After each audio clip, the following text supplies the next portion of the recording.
This is Standing Watch. And now, Evangelist Norbert Link. Well, greetings everyone, and welcome back to our Standing Watch program. In his second letter to the Thessalonian church, the Apostle Paul talked about interesting prophetic developments, prophecies for our time. He talked about the fact that a man, the man of sin, the man of lawlessness, the man of iniquity, will sit in the temple of God, claiming to be God. And he also talked at the same time about a falling away from the truth when these events take place. A warning to the church, the true church of God, not to be deceived, because this man of sin, this man of lawlessness, will come with the power of Satan, as we clearly read in his letter. Now some say, this refers to him sitting in the church, which is sometimes referred to as the spiritual body of Christ. But this is absolutely not what Paul was talking about. He is talking about a literal temple, which brings us to the fact that the Jews will still build a third temple on the Temple Mount at the same time when they perhaps begin to bring animal sacrifices. And this will set in motion great turmoil in the region.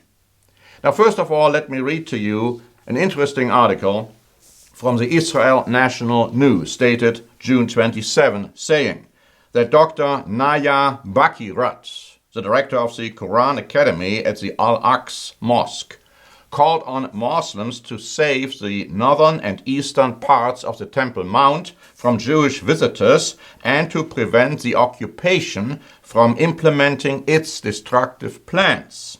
According to Bakirat, there is an Israeli plan to build a synagogue and to open the Gate of Mercy on the eastern side of the Temple Mount, which has been closed since the days of Saladin in 1187 AD. The article goes on to say that the Palestinian Authority and, of course, radical Palestinian Arab Islamists maintain that the two holy temples never existed. They claim the site as a solely Muslim and Palestinian Arab state. Now, whether or not there is such a plot to build a synagogue on the Temple Mount and later the temple, we know a temple is going to be built. And we know that the concept that the two prior temples didn't exist is political propaganda. It's just a ridiculous nonsense of inaccuracy, and I believe the Palestinians know better than that themselves. Now, many maintain that before a temple can be built, actually, before animal sacrifice can be offered, something like a red heifer has to appear, a cow, and you then use the ashes of that cow to purify or cleanse the region, which allegedly is filled with sin. Now, not everybody believes that, and the Bible most certainly doesn't require that. But interesting it is that the Israel National News again wrote on June 28 that an announcement was made that a potential red heifer will be in existence in 2018. And it is the Temple Institute which says that they have now in existence 5 red Angus cows. They are carrying potential red heifer candidates. Now again, many of the Orthodox Jews require that such a red heifer exists and can be used. Others don't believe it, but it is still interesting to evaluate that situation. What is perhaps even more remarkable is the fact that the Temple Institute also is very engaged in trying to build the third temple on the Temple Mount. They have already blueprints ready. They have already created all the ingredients to the temple. Everything which needs to be put in the temple is already done. They have already constructed that, including the Ark of the Covenant and all the other things. And people are telling us that once the green light is given, it will take 6 months or less to build that temple. Can you imagine the turmoil which is going to occur when that starts? There's already a lot of turmoil right now in the Middle East. The Middle East is already a powder keg, ready to explode. Here's an article by Israel National News from July the 4th, talking about UNESCO's World Heritage Committee, which passed a resolution condemning Israel for its policies in the old city of Jerusalem. The resolution refers to Israel as the occupying power in its capital and denies Israel's claims to the old city and eastern Jerusalem. Now, Israel has made it very clear that Jerusalem, in their mind, is the undivided capital of the state of Israel, and they will never allow a separation, which means they will never agree to a peace process which has at its goal a two-state solution. Now, President Trump has originally said that he can not live with a two-state solution. He prefers a one-state solution, but then he backpedals and now is saying, well, there could very well be a two-state solution. He also backpedaled when it came to the transfer of the embassy from Tel Aviv to Jerusalem, and he waived that law requiring it, which means that at least for the next 6 months, nothing is going to happen, if anything. The point being, Israel cannot rely on the United States, and Israel cannot rely on anybody else. Notice this article having to do with Hebron. And the Times of Israel wrote on July 9 to begin with that, raging over a decision to declare Hebron's tomb of the patriarchs a part of endangered Palestinian heritage, Prime Minister Benjamin Netanyahu on Sunday recited biblical verses. And he cited actually Genesis chapter 23, verses 16 to 19, meant to prove the millennia-old Jewish connection to the West Bank. In other words, the point is, in this passage in Genesis, we read that Abraham acquired ground for a burial place in which Sarah was buried, in which, according to Jewish thinking, Abraham, Isaac, Jacob, and others were buried. Now, the fact is that UNESCO has now said, no, this doesn't belong to the Jews, it belongs to the Palestinians.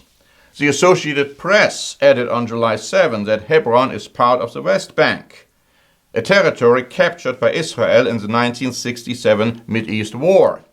The international community considers it to be occupied.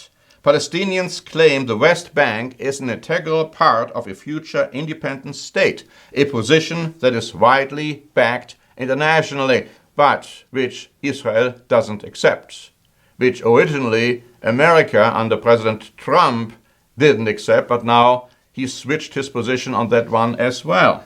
The article goes on to say, Israel has built dozens and dozens of settlements in the West Bank, housing about 400,000 Israelis. The Palestinians and most of the world consider these to be illegal obstacles to peace. And then it says that Hebron is especially contentious. Many of the Palestinians involved in the current wave of attacks that began in 2015 came from Hebron. And so we know there is not going to be a peace treaty between Israel and the Palestinians, and there is not going to be a two-state solution, even though most prefer that and want that. Israel is not going to agree to that.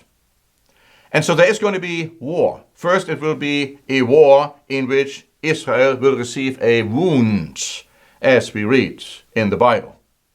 But then ultimately, it will be such turmoil, especially when those events take place which I talked to you about, the beginning of animal sacrifices, let's say the beginning of the building of the temple and other developments, that a European army will invade the Middle East, will conquer Jerusalem. A European army under the leadership of a figure called the Beast in the book of Revelation, called the king of Assyria in the book of Isaiah, called King Jareb in the book of Hosea, called the king of the north in the book of Daniel. And with the beast comes that false prophet. And he is going to sit in the temple of God, claiming to be God, and he is going to perform miracles. But all of that is a satanic lie.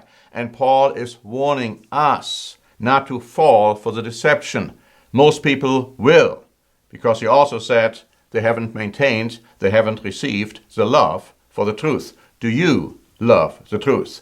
When these events take place, the great tribulation will have begun, a time of 3.5 years or less, so bad that if Jesus Christ was not to return, to intervene, and to cut those days short, no human being would survive.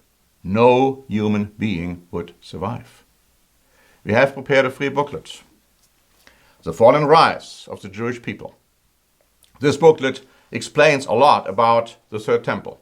It explains about the red heifer ceremony. It explains about what is going to happen. Who is that man of sin, that man of iniquity, that man of lawlessness, a false prophet? What is he going to do exactly?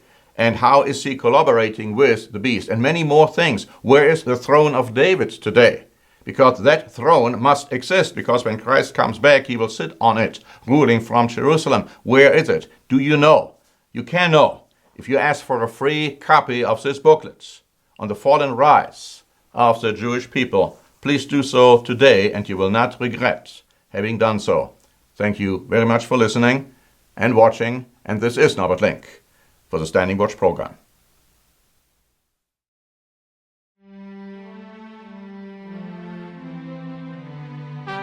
Standing Watch is a presentation by The Church of the Eternal God, P.O. Box 270519, San Diego, California 92198.